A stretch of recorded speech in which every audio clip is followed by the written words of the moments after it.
अच्छा यहाँ पे देखिएगा बेटा, होता ये है नॉर्मली मैं आपको एक चीज बताता हूँ। हमारे अंदर ना, इंसान के अंदर ना एक तजस्सुस का मादा पाया जाता है, ठीक है, सबके अंदर होता है, मेरे अंदर भी है। इंसान ना तजस्सुस बहुत करता है। लेकिन बेटा दो लेवल्स होते हैं, आपके स्टेट ऑफ माइंड है ना, इसके दो लेवल्स हैं, एक तफक्कुर है और एक तजस्सुस है, ठीक है। तो कुरान मजीद में अगर हम पढ़े ना, तो तजस्सुस करने से ना मना फरमाया गया। तजस्सुस मतलब इतना ना करो, क्योंकि तजस्सुस और क्या क्या क्या क्या कहा गया कि तुम लोग तजस्सुस में ना पढ़ो, सूरह हुजरात में कहा गया ना कि तजस्सुस में मत पढ़ो। तो दो मेंटल स्टेट्स हैं, दो स्टेट ऑफ माइंड्स हैं, ठीक है, एक तजस्सुस है और एक तफक्कुर है। तो बेटा तजस्सुस में नहीं पढ़ना, लेकिन तफक्कुर जरूर करना, क्योंकि हिदायत सिर्फ तफक्कुर वालों को मिलती है, ठीक है। तफक्कुर करेंगे तो। और दूसरी चीज बेटा, slow and steady wins the race. When you read a chapter, तो कुछ भी चीज आपको फॉर एग्जांपल पढ़ाई जाती है, व्हाइट एंड सरे चले हमने स्टार्ट किया है, don't expect the very first day आपको चैप्टर की हर चीज समझ आ जाए, ठीक है। Slow and steady wins the race, don't be in panic कि जल्दी से सारा कुछ आ जाए। इस तरीके से क्या होता है, देखिए एक छोटी सी मिसाल है कि ग्लास है ना, उसके अंदर आप कभी उसको टैप के नीचे रखें, टैप आप जरा थोड़ा तेज चला दें, क्या होगा? ग्लास भर जाएगा? नहीं। जब आप टैप बंद करेंगे ना, अगर बहुत फुल चला दिया और नीचे ग्लास पड़ा हुआ और प्रेशर बड़ा तेज ग्लास में पानी का, तो जब आप टैप बंद करेंगे ना, तो ग्लास खाली होगा, बिल्कुल कुछ चंद एक कतरे अंदर रह जाएंगे, एक दो स्टेप शायद मुश्किल से, बाकी पूरा ग्लास खाली होगा। एक ग्लास वो होता है कि आप बिल्कुल हल्के ही टैप खोल के पानी भरते हैं, वो जो ग्लास है वो ऊपर तक भरता है, ठीक है। सो बेटा just wait for the right time, ठीक है। At the end of the chapter अगर आपको कोई चीज नहीं समझ आती, फॉर एग्जाम्पल जब हम पहले चैप्टर पे रहते हैं, be live on the chapter only, उसके आगे और उसके पीछे क्या हो रहा है क्या नहीं हो रहा, लिव इट, ठीक है, उसको थोड़ा सा छोड़ें, concise on the main point. कि जैसे कल मैंने आपको पढ़ाया है कि पोएम थी whoso list to hunt, तो be confined to whoso list to her. कोशिश करें वो जो इररेलेवेंट आए बाएं शाएं वाले क्वेश्चन है ना, उनको मत पूछा करें, confined to the main point. हमारा कल का जो मेन पॉइंट था ना, वो था हु सो लिस्ट टू हर, ठीक है, वो करना था और उसकी क्रिटिकल एप्रिसिएशन करनी थी, उसको मेटाफोरिकली और क्रिटिकली एवेलुएट करना था। That was our main task yesterday, ठीक है। तो be confine your main task. बाकी बेटा ये जो छोटी छोटी चीजें होती है ना, उसकी हिस्ट्री है, उसका ये है, उसका वो है, ये जैसे जैसे आप लोग पढ़ते जाएंगे ना, आगे आगे बुक्स पढ़ते जाएंगे, आपका वैसे ही कवर हो जाएगा। फिर भी आप लिखा जरूर करें कि मुझे ये चीज समझ नहीं आ रही, अपनी डायरी के ऊपर काइंडली लिखें, उसको लिखें कि मुझे ये चीज समझ नहीं आ रही, ये नहीं आ रही। हो सकता है कि with the end of the chapter, या जब तक आपका चैप्टर एंड होता है या आपका टॉपिक एंड होता है, या वाइट का ही इवन पूरा का पूरा हमारा चैप्टर जैसे ही एंड हो जाएगा, हो सकता है आपको उसका मीनिंग वैसे ही मिल जाए। और उसका फायदा क्या होगा, एक तो मेरा टाइम बच जाएगा, दूसरा आपका टाइम भी बच जाएगा, पूरी क्लास का टाइम भी बचेगा। तो just wait for the right time, ठीक है। कल एक क्वेश्चन पूछा था एक स्टूडेंट ने कि मैम ट्यूडर कोड क्या होता है, ठीक है, ट्यूडर कोड। अब यहाँ पे देखें, हमारा आज का जो क्वेश्चन है general theme in white poetry, और एक स्टूडेंट ने पूछा था कि मैम पेट्रियार्च कौन था। पेट्रियार्च एक इटालियन पोइट था जिसने सोनेट्स लिखी थी, और पेट्रियार्च जो है उसको फॉलो किया था किसने, वाइट एंड सरे ने, ठीक है, उसी की पोएम को जो है फॉलो करते। पेट्रियार्च ने एक्चुअली लव पोइट्री लिखी थी और कोर्टली लव के बारे में लिखा था, जिससे इन्फ्लुएंस होके जो है जो इंग्लैंड के पोइट्स थे जिसमें वाइट एंड सरे थे, उन्होंने जो है पेट्रियार्च को फॉलो किया था। अच्छा, अब क्वेश्चन ये रेज होता है कि व्हाई दे हैव फॉलोड पेट्रियार्च, ठीक है, उन्होंने क्यों पेट्रियार्च को फॉलो किया था। एक्चुअली हम पढ़ते हैं रेनेसां के बारे में, एक स्टूडेंट ने ये भी क्वेश्चन किया था कि ma'am what is renaissance.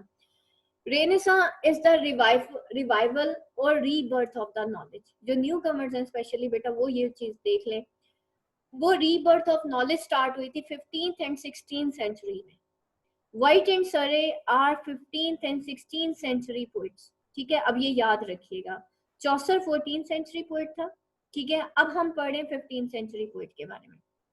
Renaissance start हो चुका है। और रेनेसा कहाँ से स्टार्ट हुआ था? रेनेसा इटली एंड फ्रांस से स्टार्ट हुआ था। अब जैसे आज की जो इंटरनेशनल लैंग्वेज है, या आज की जो ज्यादातर हम किसको फॉलो करते हैं, हम इंग्लिश लैंग्वेज को फॉलो करते हैं। आप देखेंगे हमारे घरों में जो किताबें ऑक्सफोर्ड की हमारे बच्चे पढ़ते हैं, वो ट्रांसलेट होती हैं, ट्रांसलेशंस हैं किसी इंग्लिश बुक की, ठीक है। ऑक्सफोर्ड की किताबें होती हैं, उनको ट्रांसलेट करके पाकिस्तान में पढ़ाया जाता है, या उसको पैराफ्रेज किया जाता है इजी वर्ड्स में, उसकी पैराफ्रेजिंग होती है, देन वो पाकिस्तान के अंदर लाई जाती है और यहाँ पे वो किताबें बिकती हैं, ठीक है। तो इसी तरीके से एट दैट टाइम इंग्लिश इतनी पीक पे नहीं थी, उस वक्त की जो कोटली लैंग्वेज थी ना, वो फ्रेंच थी, ठीक है। और फ्रांस, इटली, ये जो इटालियन पोइट्स हैं, ये जाहिर बात है ये सारी चीजें वहां से इन्होंने जो है जैसे कहना चाहिए बोरो की थी। इसलिए आपको पुरानी इंग्लिश में ये जब रेनेसांस पीरियड स्टार्ट हुआ था, उसमें आपको बहुत सारे इटालियन वर्ड्स भी मिलेंगे। अब ये जो थे, ये क्योंकि कोर्ट से ताल्लुक रखते थे, चाहे वो चौसर था, वाइट था, सरे था, और ये बादशाह के का एज अ नाइट इसने जो है उसके पास काम भी किया हुआ था, और बचपन में ये खेला भी करते थे। जो अब किंग हेनरी 8 था, वो कभी इसका बचपन का दोस्त हुआ करता था, और वही एन बोलाइन जो है वो उसकी बचपन की फ्रेंड थी, ठीक है। अच्छा, अब क्या हुआ कि ये जब बीइंग अ कोर्टियर और बादशाह का नाइट भी था, तो ये जो है जाया करता था इटली में, फ्रांस में, डिफरेंट जगह पे। तो वहां पे क्योंकि ये खुद शायर था और उस वक्त इसको किताबें पढ़ने का शौक था, तो ये वहां की जो, क्योंकि कोर्टली लैंग्वेज उस वक्त की फ्रेंच थी, तो इसको फ्रेंच आती थी, तो ये वहां जाता था और वहां की जो किताबें थी वो बोरो करता था। इसको जो सबसे ज्यादा इन्फ्लुएंस था वाइट एंड सरे के ऊपर, वो पेट्रियार्च था। पेट्रियार्च सॉनेट्स लिखा करता था, कोटली लव के बारे में लिखा करता था।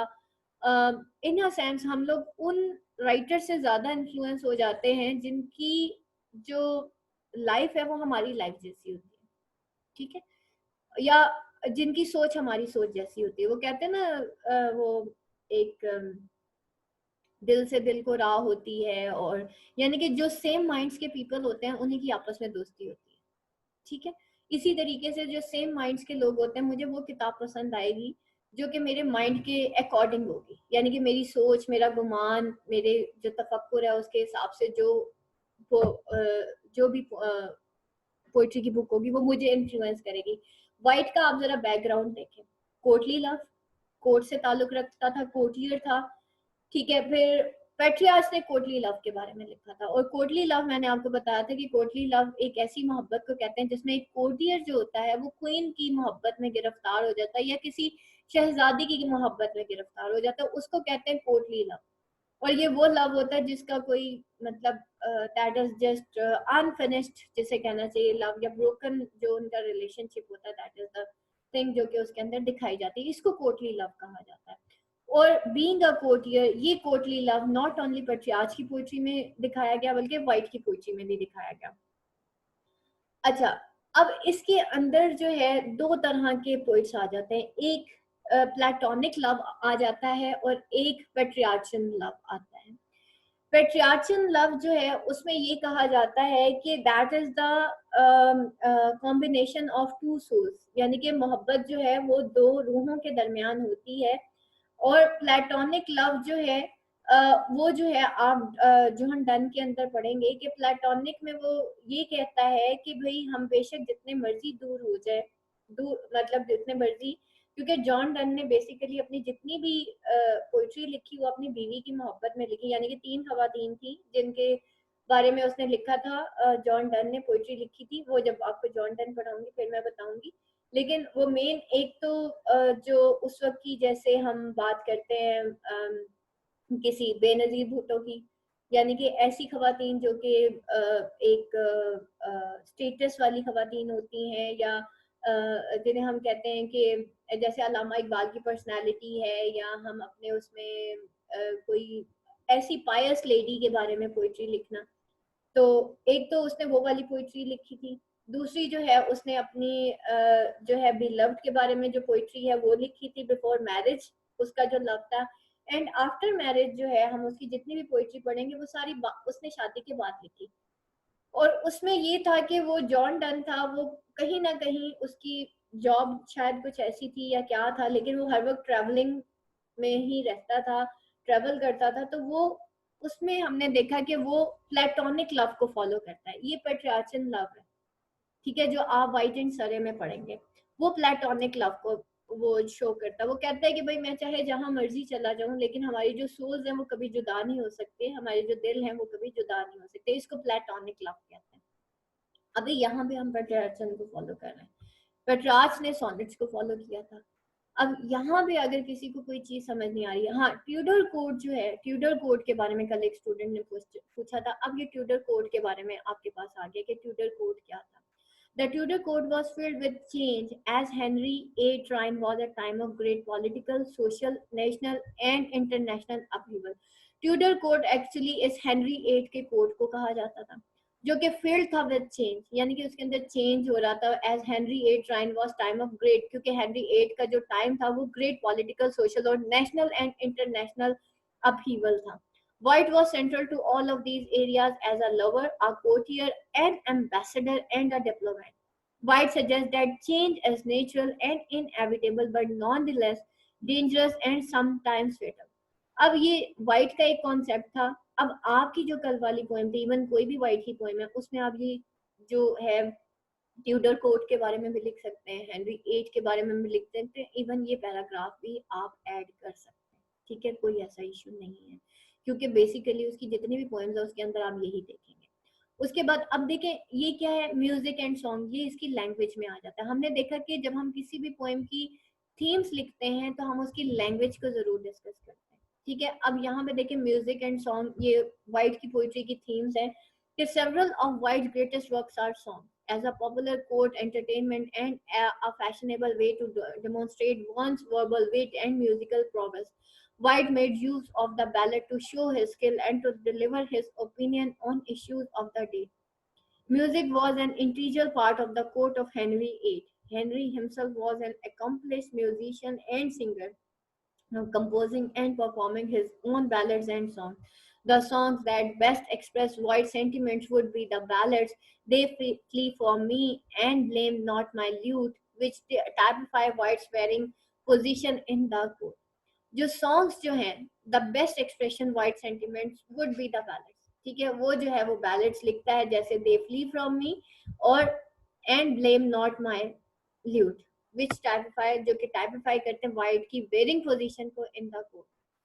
Song such as madam withouten many words, अगर आज हम थीम्स ना करते तो आज हमने दे फ्ली फ्रॉम मी करना था। और इसी तरीके से जो सॉन्ग्स जो कि जैसे madam withouten many words और फॉरगेट नॉट येट, ये भी आपके सिलेबस में है, have a tone of hostility build within the traditional form of amusement. अब हमने देखा कि जब हम क्रिटिकल अप्रिसिएशन करते हैं तो हम टोन भी ऑफ द पोएम भी बयान करते हैं, तो वो इन दोनों पोएम्स में क्या था, have a tone of hostility. क्या कल वाली पोएम में हमारी टोन ऑफ हॉस्टिलिटी थी? यस देयर इज, ठीक है, वहां पे भी हमने देखा कि there was a tone of hostility build within the tradition form of amusement. फिर कोर्टली लाइफ के बारे में उसने कल बताया था, और इवन उसकी सारी पोएम्स में हम यही थीम पढ़ेंगे। Many of White's works record the setting and pastimes of the Tudor court within their message surrounding human behavior. Whoso list to hunt despite being a translation of a sonnet by Petrarch. ठीक है, पेट्रियार्च जो कि एक Italian poet था, उसको उसने follow किया था and encompasses the Tudor age in its metaphor of the deer hunting as a compassion to the pursuit of the lady. वो जो ट्यूडर एज था, वो जो किंग हेनरी एट का जो राइन था, वो जो Tudor court king Henry eight के कोर्ट को कहा जा रहा है, वहां पे एक ट्रेडिशन थी हंटिंग की। तो वहां पे एनकम्पास किया गया ट्यूडर एज को किस तरह से, encompasses जो है ट्यूडर कोर्ट, ट्यूडर एज को उसके एज अ मेटाफर किसका लिया गया, of deer hunting as a compassion comparison to the pursuit of a lady, के एज अ कंपैरिजन कि आप एक लेडी के परस्यूट को, यानी कि एक लेडी को हासिल करने के लिए क्या का परस्यूट बिल्कुल वैसे ही है जैसे आप हंटिंग को एक डियर को करते हैं। Such close parallels have been drawn with the poem and White challenging relationship with Anne Boleyn, who was subsequently courted and married by King Henry VIII, and poem could be said to exemplify the age. ठीक है, और poem जो है वो उस as को exemplify करती है. Similarly, the metaphor of falconry used in Lux, My Fair Falcon, served to utilize a popular pastime of the age with a popular issue of the changing political and social loyalties. Rejection देखते हैं, यानी कि rejected love, theme of rejected love. कल वाले उसके अंदर हमने theme of rejected love देखा था, और ये जो लास्ट पैराग्राफ हमारा गया है ना, इसको भी आप ऐड कर सकते हैं. ये जो लास्ट पैराग्राफ है, इसको कल की जो पोएम है हूसो लिस्ट टू हंट, उसकी क्रिटिकल एप्रिसिएशन में आप आराम से ऐड कर सकते हैं. अच्छा जी, उसके बाद है रिजेक्टेड लव या rejection. The theme of rejection और rejected love by Pierce, lovers and even his king is seen through Wyatt's work. Lux my fair falcon की जगह अगर आप जो है लिख रहे हैं whoso list to hand, तो ऐड यहाँ से सिर्फ इंटरचेंज कर दें. ठीक है, इंटरचेंज कर दें इस पोएम के नेम को with the who so lives to hunt, illustrate the frustration brought about when a challenge to a relationship leads to abandonment. The narrator observes the loyal falcon wishes the other associates of the code would be so steadfast. इसकी जगह आप statement change कर सकते हैं. The narrator challenges the उसके क्या थे, जितने भी उसके सूटर्स थे और उसके जो लवर्स थे, जो कि विश करते थे किसको, द लेडी, जो कि उसको उसने हाइंड कहा है. In diverse dodge use, the narrator reflects on the ways in which men cope with rejection, choosing himself not to be daunted by the fickle nature of the man. अब यहाँ पे आप ये भी लिख सकते हैं कि in the poem जो कल हमने पढ़ी Whoso lives to hunt, the narrator reflects on the ways in which men cope with rejection, choosing himself not to be daunted by fickle nature of the women. वो ये कहता है ना कि अब मैं उसके पीछे नहीं भागूंगा. ठीक है, तो Forsaken Love देखते हैं. A popular theme for courtly poetry, Forsaken Love, is often a surface theme in White's work, though sometimes it is used to cover a deeper political sentiment. Poem which refer to abundant lover would be Madam Without in many words, and will thou leave me thus? Love, farewell love, but no body and my heart I gave thee. What typifies these poems is the traditional regretful sentiment of lost love, mingled with elements of cynicism and even anger. White's love poems have a bitter edge, which makes his work distinct from that of his predecessors like Petrarch and his successors like Shakespeare. Predecessors जो आपसे पहले pioneers को कहा जाता है, successors जो आपके बाद आते हैं like Shakespeare. Petrarch's sonnet have elegance, Shakespeare's have wit. White have dynamism and vitality. अब देखें, ये जो है ना, इसको कहते हैं कंपेयर एंड कंट्रास्ट करना. जब भी आप किसी पोइट के बारे में लिखेंगे, इवन आप किसी पोएम की क्रिटिकल एप्रिसिएशन भी करते हैं, तो आप लोगों ने अगर आप दो पोएम्स को compare and contrast any two poems के बारे में लिख दें कि अच्छा वो शेक्सपियर की भी एक पोएम थी जिसके अंदर ऐसी कोई थीम थी, या पेट्रियार्च की कोई पोएम थी जिसमें ऐसी कोई थीम थी, तो आपकी वो जो होती है ना कि पता चलता है एग्जामिनर को कि स्टूडेंट के पास नॉलेज बहुत है. अब यहाँ पे देखें, उसने सक्सेसर की भी बात कर दी, उसने प्रेडिसेसर की भी बात कर दी. ठीक है, तो वो प्रेडिसेसर और प्रेडिसेसर जो कि पेट्रियार्च है और सक्सेसर जो कि शेक्सपियर है. अब यहाँ पे जब हम उनकी स्टाइल की बात करते हैं और उसको कंपेयर करते हैं वाइट के स्टाइल के साथ, तो ये एक बड़ा अच्छा इम्पैक्ट पड़ता है एक एग्जामिनर के ऊपर कि इनको शेक्सपियर की सोनेट्स का भी पता है, पेट्रियार्च का भी पता है और वाइट का भी पता है. फिर उसके बाद है loyalty and betrayal. White appears to have a strong sense of justice with regard to relationship. His works contain cynicism and condemnation of treachery of those around him.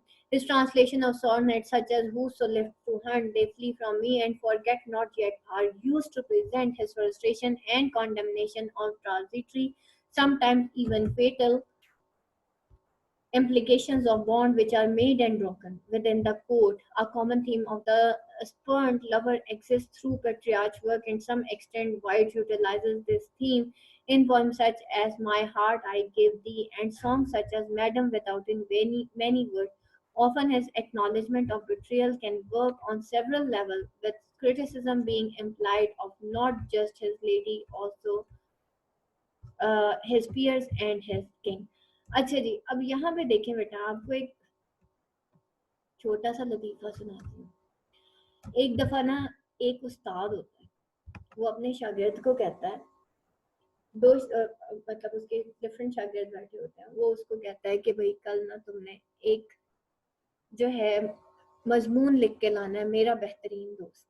ठीक है, तो सारे जो शागिर्द है ना वो मजमून लिख के लाते हैं। उसमें एक जो है दोस्त होता है, वो एक स्टूडेंट होता है, वो एक मजमून लिखता है। वो कहता है मेरा एक दोस्त है, उसका नाम गुलाम रसूल है, वो मेरा बेहतरीन दोस्त है, हम दोनों इकट्ठे स्कूल आते हैं, हम रास्ते में जो है खेलते हैं और यूं करते हैं और यूं करते हैं, वगैरह वगैरह वगैरह। और डॉक्टर और उस्ताद ने कहा था कि ये जो मजमून है ना, ये तुमने बड़ा अच्छा लिखा है, इसको पक्का वाला याद कर। ठीक है, तो शागिर्द अब उसको पक्का वाला याद करता है। तो एक दिन क्या होता है कि अब नेक्स्ट जो मजमून है वो लिखता है कि मेरी बेहतरीन गाय। तो वो जो शागिर्द होता है वो जो है अगेन एक मजमून लिखता है कि मेरे पास एक गाय है, वो बड़ी बेहतरीन है, उसका रंग ये है वो है। मैं जब अपनी जो गाय है उसको नहलाने खेत में या सॉरी नहर पे लेके जा रहा होता हूँ, तो रास्ते में मुझे गुलाम रसूल मिल गया। गुलाम रसूल मेरा बेहतरीन दोस्त है, हम दोनों इकट्ठे खेलते हैं, हम दोनों इकट्ठे स्कूल में जाते हैं और हम दोनों जो है बेहतरीन दोस्त हैं। करते करते वो एंड जो है वो गुलाम रसूल पे करता है। उस्ताद बड़ा हैरान होता है, फिर वो उसको एक और मजमून लिख के देता है, लिखने के लिए देता है। वो कहता है कि अब जो है ना, जो तुम मजमून लिखोगे वो उसमें तुमने एक हवाई सफर के बारे में लिखना है, लेकिन उसमें अब तुम गुलाम रसूल को नहीं लेके आओगे। यानी कि उस हवाई सफर में गुलाम रसूल नहीं होना चाहिए, क्योंकि जो भी वो मजमून लिखता है, क्योंकि उस्ताद ने उसको कहा था कि मेरा बेहतरीन दोस्त अच्छे तरीके से याद कर लेना, तो जो है जो है वो कहता है कि अब जो है ना तुमने इसको दोबारा से नहीं लिख के लाना। ठीक है, गुलाम रसूल के बारे में कुछ नहीं होना चाहिए, तुम्हारे इस हवाई सफर में गुलाम रसूल नहीं होना चाहिए। तो शागिर्द कहता है ठीक है सर, अब इस हवाई सफर में गुलाम रसूल नहीं होगा। अब जो है वो लिखता है, एक मजमून लिखता है कि एक दफा का जिक्र है कि मैं हवाई जहाज पे जा रहा था, हवाई जहाज पे मुझे बड़ा मजा आया, जहाज ने टेक ऑफ किया और लैंड जब वो टेक ऑफ किया और वो बादलों में जा रहा था, तो मैंने अचानक से खिड़की खोली, जहाज की खिड़की खोली। जब मैंने जहाज की खिड़की से नीचे देखा तो मैंने देखा कि नीचे कहीं गुलाम रसूल जा रहा है। गुलाम रसूल मेरा बेहतरीन दोस्त है, हम दोनों इकट्ठे स्कूल जाते हैं, हम दोनों इकट्ठे खेलते हैं एंड सो ऑन। तो अब यहाँ पे इस लतीफ़े को सुनाने का मकसद ये था कि आपको एक पैटर्न दे दिया है यहाँ पे थीम्स की सूरत में, जो कि है अबाउट द पोएम्स। ठीक है, कि पोएम्स को किस तरीके से आपने एनालिसिस करना है। अब ये जो थीम है ना, इनको अच्छे तरीके से याद करना। ठीक है, ये जो आपको जनरल थीम ऑफ वाइट मैंने बता दिया ना, इनको अच्छे तरीके से याद कर लें। अब आपने क्या करना है, पोएम्स आपकी डिफरेंट होंगी, लेकिन इन्हीं थीम्स के हिसाब से आपने पोएम्स को मोल्ड करके लिखना। समझ आ गई बात? लेकिन हेडिंग्स आप नहीं देंगे, हेडिंग्स आप नहीं देंगे। आप इसी तरीके से ये पैटर्न आप फॉलो करेंगे, ट्यूडर कोड के बारे में लिखेंगे, कोडली लव के बारे में लिखेंगे, म्यूजिक एंड सॉन्ग के बारे में लिखेंगे, और इसी पैटर्न पे जैसे जैसे मैं आपको कोडली लाइफ के बारे में लिखेंगे, रिजेक्शन के बारे में लिखेंगे एंड सो ऑन। सिर्फ पहला पैराग्राफ आप उसका टाइटल डिस्कस करेंगे और आप उसकी जनरल समरी देंगे कि इसके अंदर क्या क्या बताया गया। उसके बाद जो है आप ये सारी जो थीम्स हैं अकॉर्डिंग टू द पोएम आप उसको मोल्ड करके लिखें। ठीक है, तो इस तरीके से आपने ये पोएम जो है ये पोएम की क्रिटिकल एप्रिसिएशन उसको सॉल्व करना है, क्योंकि इसका कोई एक पैटर्न नहीं है, डिफरेंट पैटर्न्स पे लिखी जाती है। अब यहाँ तक किसी का कोई क्वेश्चन है तो मुझसे पूछ, एनी क्वेश्चन क्लास। अब अपने अपने माइक्स ऑन कर लें। देखिए मतलब मेटाफोर का मतलब क्या होता है? मेटाफोर उर्दू में पता नहीं किसको कहते हैं, लेकिन इंग्लिश में तो हम इसको कंपेयर ही करते हैं, मतलब दो चीजों को, दो इनडिफरेंट चीजों को। जैसे कनिंग, फॉक्स अगर हम देखते हैं तो हमारे जहन में आता है कि कनिंगनेस को वो शो करती है। फॉक्स जो है वो वो मेटाफोर है कनिंगनेस का, कि अगर कोई इंसान कनिंग होता है तो हम कहते हैं he is as cunning as a fox. ठीक है, कि वो इतना कनिंग है जैसे कि एक फॉक्स, यानी कि दो चीजों के, दो डिफरेंट ऑब्जेक्ट्स के आपस में ट्रेड्स को कंपेयर एंड कंट्रास्ट करना उसको मेटाफर कहते हैं, लेकिन उर्दू में मुझे इसका मीनिंग नहीं पता कि उर्दू में अब इसको क्या कहते मजाजी मजाजी माना हैं। मजाजी या इस्तिआरा, ये मीनिंग आ रहा है इसका इस्तिआरा, उर्दू में। हाँ इसी तरह से था वो, बस उर्दू में लिटरेचर पे कभी इतना जोर नहीं किया। हाँ जी इरम, जैसे हम वो हाँ मैम मुजाहिद यही मैं किताब बताना चाह रही थी। ये क्या? मैंने भी उर्दू में देखा है कि इसको ना यही कहते हैं इस्तिआरा, और किसी चीज से इस्तिआरा, कंपेयर करना। ठीक है, और इस्तिआरा है कि उर्दू में मीनिंग क्या है? कंपेयर करना मैम, किसी चीज का हवाला देकर एक बात करना। किसी चीज का हवाला देके एक बात करना। राबिया, आपका भी हैंड रेज हो गया। जी, ये जो मैंने पढ़ा है मेटाफर, ये इस्तिआरा होता है और इसमें ये होता है कि जैसे सिमिलीज में हम कंपेयर करते हैं तो हम वर्ड्स यूज करते हैं लाइक और as, that this is as cold as ice. Similes में इस तरह के वर्ड्स यूज होते हैं, और जो मेटाफर होता है उसमें किसी चीज को आप टोटली कुछ और बना देते हैं उसको कंपेयर करने के लिए, जैसे कि में टू आइडियाज यूज होते हैं, जी, उनको जैसे कंपेयर किया जाता है। Einstein of her class, that you are the Einstein of her class. तो हमने लाइक आपकी इंटेलिजेंस को एक्सप्लेन करने के लिए आपको आइंस्टाइन से कंपेयर किया, लेकिन लाइक या एज वर्ड नहीं यूज किए, आइंस्टाइन ही बना दिया। तो ये हाँ, कि किसी चीज को आपने मतलब वही बना दिया, जैसे she he is Rustam, like he, अगर हम कहते हैं कि he is as brave as Rustam, तो ये सिमिली मिली होगी। होगी। लेकिन अगर हम मैम ये इसकी इसकी एग्जांपल ये भी होती है, आवर सोल्जर आर लॉइन, मतलब हमारे सोल्जर जो है शेर है, शेरों शेर हाँ के साथ सिपाहियों को कंपेयर कर देना। ठीक है। जी और और राबिया, आप कंप्लीट करें अपनी बात को। जी, मैं ये कह रही थी कि जैसा अभी इन्होंने कहा कि आवर सोल्जर्स आर लायन, अगर हम ये कहेंगे कि our soldiers are brave like lions, तो ये सिमिली हो जाएगी। अगर हम कहेंगे कि आवर सोल्जर्स आर लायन, वो लायंस हैं, शेर हैं, तो ये मेटाफर हो जाएगा कि किसी चीज को हम बिल्कुल वही बना देते हैं। फॉर एग्जांपल, जैसे अब हम कहते हैं कि सनशाइन ऑफ योर स्माइल। अब सनशाइन वैसे सन की होती है, लेकिन अब किसी की स्माइल की खूबसूरती को बताने के लिए हमने सनशाइन ऑफ योर स्माइल कह दिया, तो ये मेटाफर हो जाता है कि किसी चीज को आप टोटली कुछ और बनाकर पेश कर देते हैं।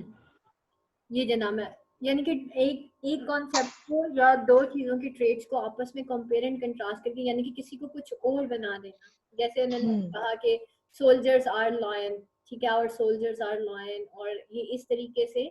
और जैसे अभी एक और तुम अपनी क्लास पे रुस्तम हो, यानी कि या आइंस्टाइन ऑफ हिज क्लास, तो ये जो है मेटाफर होता है। और सिमिली में ये होता है कि उसमें लाइक और एज यूज होता है, ठीक है। He is as white as daisy, she is as white as daisy. तो इसको हम कहते हैं कि ये जो है सिमिली है। और कुछ, any question as class? Ma'am, मैंने ये भी कहना था कि जैसे अभी हम ये राइमिंग स्कीम डिस्कस कर रहे हैं, तो अभी जब हमारे सामने टेक्स्ट होता है हम उसके एंड वर्ड्स देखकर उसकी राइमिंग स्कीम देख लेते हैं कि ये ए बी बी ए है या सी डी डी है, लेकिन एग्जाम में तो फिर कैसे मतलब आपको करेंगे? याद करनी पड़ेगी, आपको हर पोएम के नीचे उसकी राइमिंग स्कीम लिखनी। अच्छा, ठीक है। आपको याद करनी पड़ेगी। सिर्फ आपकी ये वाइट एंड सरे की है जी जी, क्रिटिकल एप्रिसिएशंस, और तो कोई भी नहीं है ठीक जिसका है। आपको राइमिंग स्कीम याद करनी पड़ेगी। बाकी आपकी इतनी लंबी पोएम्स हैं कि उनकी राइमिंग करनी कोई नहीं है। मैम जी ठीक। अभी बात हम क्रिटिकल एप्रिसिएशन के एंड पे राइमिंग स्कीम को लिखेंगे बिल्कुल कि इसकी लिखें। राइमिंग। हाँ जी, हाँ जी, बिल्कुल लिखें। उसका एक पूरा एक नंबर होता है सिर्फ राइमिंग स्कीम लिखने का और टाइटल लिखने के। एक नंबर टाइटल लिखने का होता है और एक नंबर आपका राइमिंग स्कीम। आपको एक्स्ट्रा मार्क्स मिलते हैं राइमिंग स्कीम के। क्या है, तो राइमिंग स्कीम नहीं छोड़नी आप लोगों ने। और किसी का कोई क्वेश्चन, एनीथिंग? हाँ जी क्लास, एनी क्वेश्चन? बस मैम ये जो आपने कल वो कोटेशंस बताई थी वो इसमें ऐड कर लो ना, इसमें बिल्कुल क्रिटिकल करें। एप्रिसिएशन। अब ये जितनी भी कोट्स है ना, लाइक औरत की डिसलॉयलिटी के बारे में, कोटली लव के बारे में, या आपको इवन शेक्सपियर से काफी इस तरह की कोट्स मिल जाएंगी जिन्होंने शेक्सपियर पढ़ा हुआ है। राबिया ने तो माशाल्लाह लिटरेचर पढ़ी हुई है बीए लेवल पे, तो राबिया को याद होंगी शेक्सपियर की कोट्स इस तरह की। तो जो है जिन्होंने बीए में लिटरेचर पढ़ा हुआ था उनको बड़ी कोर्स आती होती है। मेरी एक स्टूडेंट थी जो मुझे पहले बैच में मिली थी, ऑल तो बहुत कम मास्टर्स लेवल पे आके मुझे ऐसे स्टूडेंट मिलते हैं जिन्होंने बीए में लिटरेचर पढ़ा होता है। एक पहले सेशन में मिली थी, एक अब राबिया मिली है। बाकी मुझे आज तक कोई ऐसा स्टूडेंट नहीं मिला जिसने बीए में भी लिटरेचर पढ़ा। तो जिन्होंने पढ़ा होता है ना, उनको उनका जो सेल्फ राइटिंग का तरीका, इवन क्रिटिकल एप्रिसिएशन का तरीका बड़ा अच्छा होता है। लेकिन रावी आपको इम्प्रूव करना पड़ेगा, आपका वैसा नहीं है। तो वो जो है माशाल्लाह वो बड़ा अच्छा लिखती थी। मैं देखती हूँ अगर उसकी मेरे पास है ना कोई जो मेरा फर्स्ट बैच वो जो मुझे मिली थी स्टूडेंट, उसकी मैं एक्चुअली कल ढूंढ रही थी। मेरा ना ये जो मोबाइल है, टैबलेट स्टाइल सही होने वाला हुआ सारों का ही। ठीक है हाँ जी मैम, जो मैंने शेयर की थी वो ठीक थी, वो वाली?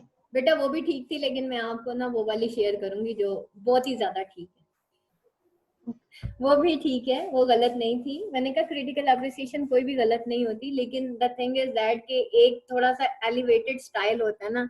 अभी मैंने आपको वो वाली क्रिटिकल एप्रिसिएशन जो मेरे जहन में घूम रही है ना, उस स्टैंडर्ड की अभी तक नहीं आई किसी की। मैम मैंने ये कहना था कि जैसे हम लोग पहले ग्रेजुएशन में क्रिटिकल एप्रिसिएशंस नहीं करते थे, अब ग्रेजुएशन के कोर्स में इंक्लूडेड हैं क्रिटिकल एप्रिसिएशंस, नहीं मतलब राबिया बीए अभी में? भी नहीं है, अभी भी नहीं है क्रिटिकल अभी भी नहीं है? एप्रिसिएशन, नहीं है अभी।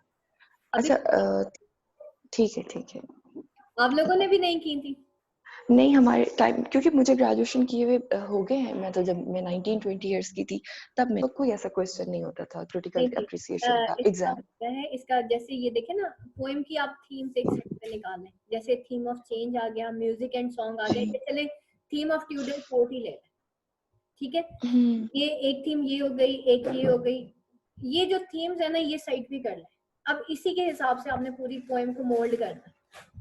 तो थीम्स पे अभी कोई नहीं आ रहा। मैंने देखा था कल भी, मैंने मलिहा आपका भी चेक किया था, आपने भी मतलब वो डिफाइन किया हुआ था उसके पैराग्राफ्स को। पैराग्राफ्स भी डिफाइन करें, लेकिन जो मेन थीम है, थीम क्या बताइए उस पोएम की, मेन थीम क्या है, कौन कौन सी थीम है, वो ये थीम्स है उसकी। कोर्टली लव हो गई, कोर्टली लाइफ हो गई, ट्यूडर कोर्ट हो गया, ये सारी उसकी औरत की ये जो फ्लर्टियस नेचर, फिकल माइंडेडनेस दिखाई, रिजेक्टेड लव दिखाया है उसके अंदर, फिर फॉरसेकन लव, ये सारी चीजें ये उसकी थीम्स हैं।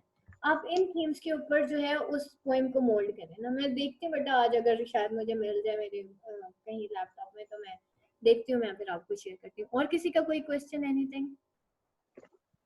मैम आप ये कह रही हैं कि हमें जो क्रिटिकल एप्रिसिएशन करना है वो इन थीम्स के ऊपर करना है? इन थीम्स के ऊपर करना है, एग्जैक्टली। थीम्स को एलेबोरेट करें। आप लोग ना पोएम्स को एलेबोरेट कर रहे हैं, पोएम्स भी करनी है, लेकिन उनकी जो थीम्स हैं उसके ऊपर लिखें। ठीक है मैम? हाँ जी हसनान बताइए। क्रिटिकल एप्रिसिएशन में ये जो स्टैंजर्स हैं पोएम्स के, वो लिखना लाजमी है या बस सिर्फ पैराग्राफ से? नहीं, स्टैंजास लिखना बिल्कुल भी जरूरी नहीं है। अगर आपको पूरा स्टैंजा नहीं याद होता, राइट ओनली वन लाइन। ठीक है, आप एक लाइन भी लिख देंगे ना, आपकी वो क्रिटिकल। कल जो आपने दिखाई थी ना उसमें तो वो मेंशन थे पैराग्राफ वगैरह। पैराग्राफ्स वहां पे मेंशन थे, लेकिन आप अगर आपको याद है तो जरूर लिखें, नहीं याद तो just right the first line only. ठीक है, या उसका एक कॉन्सेप्ट लिख दें, या उसका एक मतलब फ्रेज लिख दें। फ्रेजल वर्ड्स आपको पता है ना, फ्रेजल जी मैम। लिख दें। लाइक कोई भी पोएम आ जाती है आपकी, ये देखें ना, अब यहाँ पे देखें लिखा हुआ है, all is possible whoso lest believe, trust therefore first and after pray. ठीक है, अब फॉर एग्जांपल आपको ये फर्स्ट टू लाइंस इजीली याद होती हैं, then just write two lines and उसके बाद dot dot dot dot dot dot, that is end. जी जी ठीक है, दैट इज द वे। और इसी तरीके से फॉर एग्जांपल कुछ ऐसी लाइंस होती हैं जो कि थोड़ी लंबी होती हैं, जैसे यहाँ पे देखें, touch therefore first and after preve as men wed ladies by licence and leave. अब यहाँ पे फॉर एग्जांपल आपको नहीं याद आ रहा कि भाई लाइन मतलब आपके जहन में था, लेकिन आप लिखते लिखते एकदम से परेशान हो गए कि भाई पता नहीं मैं क्या लिखने जा रहा था। तो आपको जस्ट इतना याद आ गया कि एज मैन वेड लेडीज, तो आप इसको इन्वर्टेड कॉमास में लिखेंगे और उसके बाद आगे और पीछे इसका मेन आइडिया लिख देंगे। जी। लेकिन आपने गलत जो वर्ड्स है वो नहीं लिखने। अगर भूल जाता है, नो इशू। देखें जैसे नीचे लिखा whoso list to hunt I know where is hind, आपने लिखना whoso list to hunt I know where is hind. आपको फॉर एग्जांपल भूल गया है, आप लिखेंगे whoso list to hunt dot dot dot dot dot, और उसके बाद आप लिखेंगे but for me and last I may no more. लेकिन आप इसको गलत नहीं लिख के आएंगे, वो आपका एक्सेप्टेबल है कि जी आपने डॉट डॉट डॉट लिख दिया। लेकिन अगर आप गलत लिख के आ जाएंगे वो फौरन से आपका एक क्रॉस लग जाना है। तो अगर मैं मुझे एक स्टैंजा याद है पहले वाला वो मैंने लिख दिया, उसके आगे मैं लिख रहा हूँ उसकी मैंने थीम लिख दिया, आगे वाले मुझे याद नहीं है कि क्या स्टैंजा थे, तो फिर मैं जनरल लिखता जाऊँ या आगे फिर उसका इशू बनेगा कि आगे नहीं लिखा हुआ मैंने? अच्छा नहीं, कोई ऐसा इशू नहीं है हसनात। सबसे पहले राइट अ मेन समरी, बेशक अब आप उसको 3 पैराग्राफ्स में लिखें, आप उसको 2 पैराग्राफ्स में लिखें, उसके बाद आप उसको क्रिटिकली एनालिसिस करें, उसका क्रिटिकली उसको एनालाइज करें। जी ठीक है, तो ये अगर आप ये कह रहे हैं जी पहले मैं एक स्टैंजा लिखूंगा फिर उसका मीनिंग लिखूंगा फिर स्टैंजा लिखूंगा फिर मीनिंग लिखूंगा, ये तो फिर समरी हो गई। दैट इज नॉट द जी समरी। क्रिटिकल एप्रिसिएशन ये है कि मुझे इस पोएम से क्या नजर आ रहा है। English literature is not the thing कि शायर क्या कहना चाह रहा है, English literature is the thing मैंने क्या एनालिसिस किया है। क्रिटिकल जी एप्रिसिएशन मीन फॉर एग्जांपल आप किसी के घर जाते हैं, ठीक है, आप देखें हमें हर चीज का क्रिटिकल एनालिसिस करने की आदत पड़ गई है, खास तौर पे जो पढ़ लिख जाता है वो हर बंदा ही क्रिटिकल एनालिसिस करना शुरू कर देता है। देखा उसके जी बच्चे कितने गंदे थे, कितना गंदा खाना बनाया हुआ था, कपड़े देखे थे कैसे पहने हुए थे, तो क्या है, that is basically the critical analysis. वो किस मूड में थी ये हमें नहीं पता, लेकिन क्या है हमें आदत है। इसी तरीके से वो जो मेहमान जाता है ना, हम उसका भी क्रिटिकल एनालिसिस करने बैठ जाते हैं। इवन जब आप कोई ड्रामा जी देखते हैं, मूवी आप कोई देखते हैं या पूरी फैमिली बैठी एक ड्रामा देख रही है, उसके बाद हम उसका क्रिटिकल एनालिसिस करते हैं कि शायद मतलब ये हीरो ने आज सही नहीं किया, उसको यूं करना चाहिए था, हीरोइन जो है वो जी पता नहीं कहाँ से उठ के आ गई थी और सास तो पता नहीं क्यों चीख रही थी।